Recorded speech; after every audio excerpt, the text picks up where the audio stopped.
সকালবেলাকার বাজার তোমার এটা কর্ণসবান্ন সবজি মার্কেট।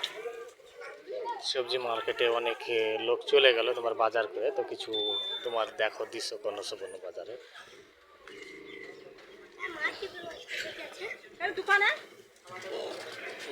এখানে মনে করো তোমার বাজার, এখানে তুমি সব কিছু বাজার করতে পারবে। এটা মাঝের দোকান আমাদের গ্রামের।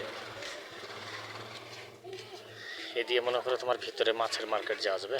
এখানে একটা দোকান আছে তোমার মনে করো কারেন্ট জাল, মানে সমস্ত জিনিস, মানে কাঁচা মরিচ, এই শুকনো মরিচ, হলদি, এখানে সব কিছু পাওয়া যাবে। এটা তোমার একটা দোকান। এখানে কারেন্ট জালও নিতে পারো তোমরা, কারেন্ট জাল এখানে রেডিমেড পাওয়া যায়। আর এই আবার এই গাড়িতে দেখো আমাকে লাগছে মুড়ি এসছে, গাড়িতে অনেক মুড়ি। এটা মনে করো বাজারে চলে যাবে, এখানে লোড হচ্ছে, এই খালি হচ্ছে এখানে। এখান থেকে মনে করো যারা খুচরো নেয় তাদের মনে করো চলে যাবে সেখানে। এটা দিয়ে তোমার মনে করো মাছের মার্কেট তুমি যেতে পারবে।